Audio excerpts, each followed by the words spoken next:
Sebut langgar hak asasi manusia, Aziz siapkan 40 pengacara ajukan gugatan pra-peradilan penangkapan Munarman. Ditulis oleh tim Lensa Opini.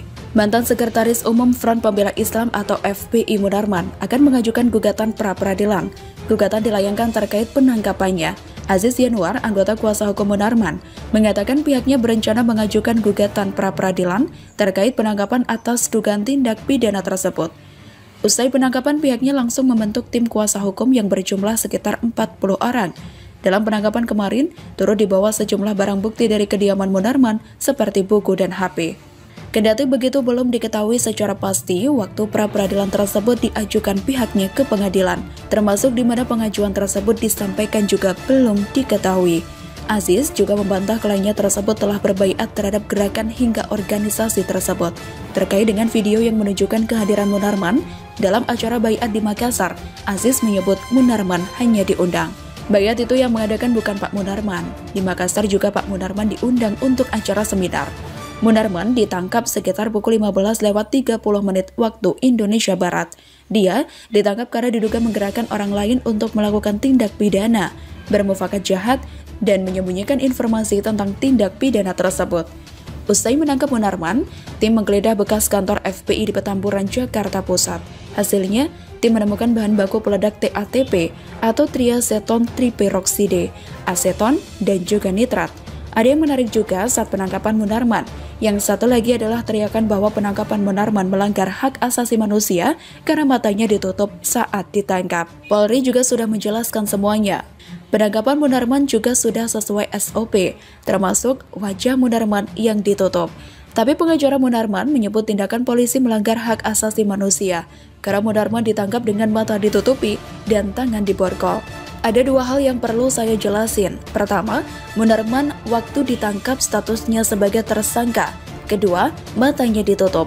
Itu standar penangkapan terhadap tersangka tersebut, kata Kabag Penum Divisi Humas Polri Kombes Ahmad Ramadan. Jadi sudah clear kalau penutupan mata terhadap tersangka sudah menjadi standar penanganan internasional. Di negara manapun tersangka tersebut pasti diperlakukan seperti ini. Kalau mau saya tambahkan lelucon, sebenarnya ada alasan ini kenapa mata Munarman ditutup. Ini untuk pencegahan agar matanya tidak sigap mencari cangkir berisi air teh. Bahaya loh kalau sampai yang menangkapnya disiram air teh. Hehehe. Seharusnya kalau seorang sudah jadi tersangka atau terdakwa, maka hak asasi akan dibatasi oleh negara. Ada hak dan kewajiban yang harus dipenuhi. Jangan dikit-dikit teriak hak asasi manusia, padahal kelompok yang ditangkap jauh lebih sering melanggar hak asasi manusia demi kepentingan pribadinya. Kalau memang tidak merasa bersalah dan dizolimi, silakan ajukan pra-peradilan. Tapi kita yakin, kalaupun nanti pra-peradilan ditolak, mereka tetap akan teriak dizolimi. Bagi mereka, kebebasan adalah tuntutan mutlak meski terbukti salah sekalipun. Jadi, bagi yang membela kelompok seperti Rizik dan Munarman ini, patut dipertanyakan motifnya. Apakah hanya sekedar menumpang isu biar terkenal? Atau ada udang di balik batu? Ada beberapa orang yang sepertinya sangat tersinggung soal ini. Jadi curiga? Bagaimana menurut Anda?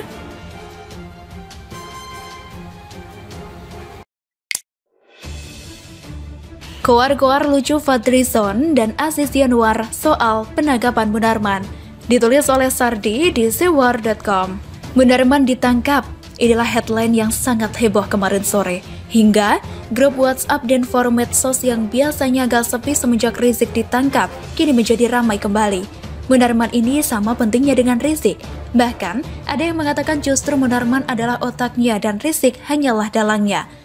Pada tahun 2015, sebuah foto menunjukkan Munarman mengikuti baiat ISIS di Makassar. Sebenarnya, ini bukti yang kuat. Meskipun Munarman mengaku tak tahu kalau itu adalah acara baiat, tapi karena ada dugaan dia juga hadir di baiat kota Jakarta dan Medan, putuslah logika dan pembelaan Munarman. Dia ditangkap karena hasil penelusuran dan pengembangan kasus penangkapan beberapa tindak kejahatan. Bahkan kabarnya di lokasi markas FPI di Petamburan ditemukan adanya cairan triaceton triperokside. TATP adalah jenis bahan peledak yang sama dengan yang ditemukan di penangkapan diduga jaringan kejahatan di Condet dan Bekasi. Mau mengelak lagi? Aziz Yanuar, kuasa hukum Rizik, mengatakan itu adalah pembersih WC, digunakan untuk membersihkan WC masjid. Ini orang luar biasa. Sudah mirip dengan novel Bamukmin yang kerjanya hanya koar-koar sembarangan.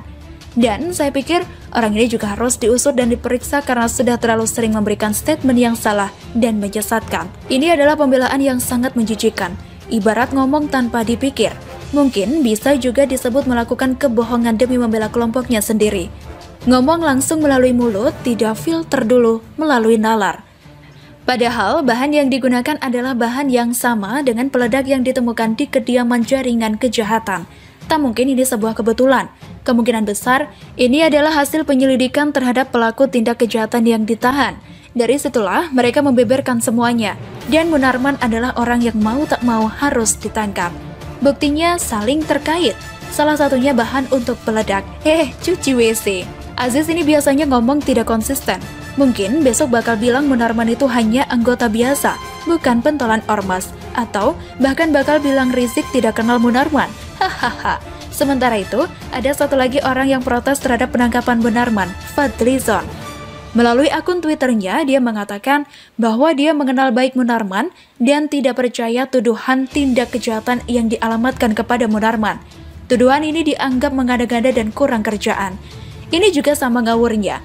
Jejak digitalnya pernah menunjukkan bahwa dia juga mengenal baik dengan Ratna Sarumpait. Ratna sempat membuat berita heboh soal wajahnya yang katanya dianiaya. Fadlizon adalah salah satu yang pergi menjenguknya. Setelah itu, dia pun marah dan ngamuk. Dia juga mengatakan di Twitter bahwa dia sudah menjenguk Ratna dan melihat kondisinya. Dia sebut penganiayaan tersebut sungguh keji. Nyatanya, Fadlizon dan kelompoknya kena prank. Hahaha. Sampai-sampai mereka semua kocar-kacir dan segera cuci tangan, layaknya pengecut yang ketahuan berbuat salah. Mereka panik lalu mengaku salah setelah ditipu. Ratna pun dibuang dan ditinggalkan. Dilepahin dengan sangat tidak terhormat. Apakah Fadlizon masih ingat dengan momen memalukan itu? Kenal Munarman? Ya silahkan. Tapi tidak ada seorang pun yang benar-benar mengenal secara pasti sosok seseorang.